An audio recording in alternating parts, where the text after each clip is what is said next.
Hello दोस्तों, कैसे हैं आप सब। आज की हमारी कहानी है लालची सास। सुबह के 8 बज रहे थे। घर की मालकिन करुणा ताई जी 10 बार अंदर बाहर हो गई, पर यह क्या, घर की बहू अभी तक ना उठी। अभी 5 दिन पहले ही तो शादी हुई है, पर अभी से इतने नखरे कि सास ससुर उठ गए लेकिन बहू उठकर बाहर ना आई। यूं तो देवरानी जेठानी का रिश्ता कभी ना एक होने वाला होता है, पर यहाँ तो जेठानी की जान हलक में आ रही है कि पता नहीं सासू माँ नई नवेली देवरानी के साथ क्या करेंगी। इन 3-4 दिन से तो जैसे तैसे जेठानी ने संभाल लिया था। रीति रिवाज में बहुत थक गई। यह हो गया वह हो गया, लेकिन आज क्या। आज तो मेहमान भी चले गए। आज क्या बहाना करे। तो अब देवरानी सासू माँ के निशाने पर आ चुकी है। करुणा ताई जी तो वैसे भी अपने तेज तर्रार स्वभाव और गुस्से के लिए पूरे घर में जानी जाती है। आज तक ताऊ जी की भी हिम्मत न हुई ताई जी के सामने बोलने की। अपने इस गढ़ की वही रानी महारानी है, जहाँ सिर्फ उन्हीं का हुक्म चलता है। कोई कुछ बोल कर तो दिखा दे, उसकी सामत आ जाए। मैं तो खुद उनके गुस्से को देखकर डर रही हूँ। चलिए आपको पहले मिलवाती हूँ अपने आप से। मेरा नाम आरती है और मैं ताऊ जी के छोटे भाई की बेटी हूँ। मेरे माता पिता पिता बचपन में ही चल बसे, इसलिए ताऊ जी ने ही मुझे पाला है। हालांकि ताई जी इसके पक्ष में नहीं थी, लेकिन लोक लाज के कारण उन्हें रखना पड़ा। पर सच बताओ, लोक लाज जाए भाड़ के अंदर, मेरे पिताजी का हिस्सा भी तो था ना, इसलिए वह मुझे रखने को तैयार हो गई। क्या है ना कि करुणा ताई जी थोड़ी लालची स्वभाव की हैं। फिर दोनों भैया भी तो मुझे बहुत चाहते हैं। हालांकि मुझे घर में किसी बात पर बोलने की इजाज़त नहीं है, पर अपने भाइयों और ताऊ जी की छांव में मैं सुरक्षित हूँ, क्योंकि ये लोग मुझे करुणा ताई जी के गुस्से से बचा लेते हैं। घर में ताई जी, बड़े भैया प्रवीण और भाभी रेखा, छोटे भैया रोहित और नई भाभी पायल और मैं हूँ। बड़े भैया भाभी के एक बेटी है गुड़िया, जो सिर्फ 9 महीने की है। रेखा भाभी बहुत ही सीधी सरल महिला हैं, वह भी मुझसे बहुत स्नेह रखती हैं। प्रवीण भैया और रेखा भाभी की शादी में भी ताई जी ने खूब दहेज बटोरा था। हालांकि रेखा भाभी के परिवार वाले कार ना दे पाए, बस यही बात ताई जी के मन में रह गई। इसीलिए रेखा भाभी पर गुस्सा थोड़ा ज़्यादा करती है, और इसी अरमान के साथ उन्होंने रोहित भैया की शादी पायल भाभी से करवाई। हाँ, तो आते हैं असल मुद्दे पर। सुबह के 8 बज गए और नई बहू अभी तक सोकर नहीं उठी, कमरे से बाहर तक नहीं आई। कौन सा सास बर्दाश्त करेगी। बस ताई जी भी ऊपर नीचे हो रही हैं। एक बार तो बहू सामने आए फिर बताती हूँ। थोड़ी देर बाद नई बहू के कमरे का दरवाजा खुला, पर नई बहू की जगह रोहित भैया बाहर आए और बाहर आते ही सबसे पहले भाभी को आवाज लगाई।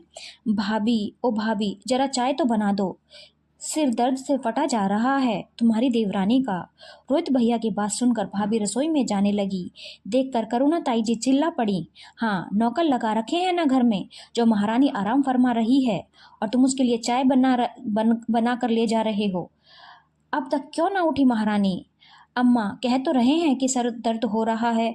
ऐसा कौन सा गढ़ जीत लिया जो सर दर्द हो गया। कुछ काम भी ना किया और बीमारी का बहाना लेकर बैठ गई। अब अम्मा रहने दो ना, क्यों बतंगड़ बना रही हो। रेखा बना कर दे तो रही है चाय, प्रवीण भैया ने कहा। तू चुप कर, ज़्यादा जबान चलने लगी है तेरी भी। शोर सुनकर छोटी बहू भी बाहर आ गई और बड़ी ही बेपरवाही से बोली, क्यों, घर को चिड़ियाघर बना रखा है। थोड़ी देर कोई आराम से रह भी नहीं सकता। हाय दैया, कैसे जबान चल रही है।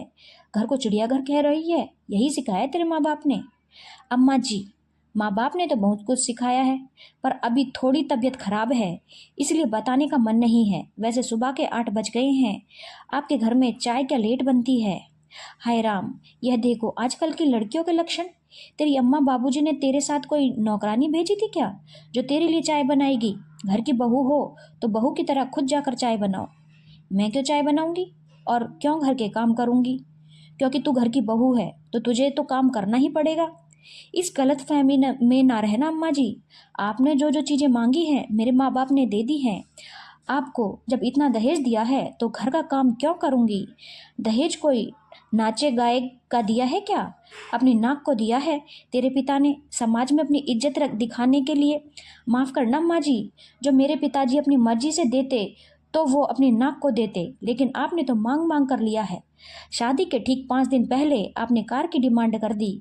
कोई कार 500 हजार में तो आती नहीं जो खरीद कर दे दी। पर फिर भी मेरे पिताजी ने कार खरीद कर दी। जब मेरे पिता ने आपके नखरे उठाए हैं ना, तो आपको भी मेरे नखरे उठाने पड़ेंगे। ओहो महारानी तो बहुत ही आसमान में उड़ रही है, सारे पंख कतरने आते हैं मुझे। अभी तेरे बाप को फ़ोन करके बताऊंगी ना, तो ऐसी भूल ना करना अम्मा जी। यहाँ आने से पहले मैंने अपने पिता को बोल कर आई हूँ कि जब तक आपकी बेटी ना बुलाए आना मत, क्योंकि मेरी जो जबान मेरे माता पिता को मेरी कमजोरी लगती थी ना, वही जबान मेरी ताकत बन चुकी है। और रही बात मेरे पंख कतरने की, तो वह तो आपसे ना हो पाएगा। पायल भाभी इतना कहकर अपने कमरे में चली गई। पीछे करुणा ताई जी रोहित भैया पर चिल्लाई, तू खड़े खड़े क्या देख रहा था? और तेरी बीवी हमसे जबान चला रही थी। अम्मा, दहेज तुम्हें चाहिए था, जो बाबूजी के मना करने के बावजूद भी तुमने 5 दिन पहले डिमांड कर डाली। अब भुगतो तो ऐसी बहू। मैं तो कुछ नहीं कहने वाला, करुणा ताई जी बड़बड़ाती ही रह गई। पर घर में बाकी लोग खुश थे कि अब ताई जी के गढ़ में सेंध मारने वाली आ चुकी थी। पायल भाभी का व्यवहार हम सब के साथ बहुत अच्छा था और वह हमारे साथ मिलजुल कर काम भी करती थी, सबसे प्यार से ही बात करती थी। पर ताई जी से उनका 36 का आंकड़ा हमेशा रहा। ताई जी का बोला हुआ काम तो वह बिल्कुल नहीं करती थी। धन्यवाद दोस्तों। अगर आपको कहानी अच्छी लगी हो तो चैनल को लाइक, शेयर और सब्सक्राइब करना ना भूलें।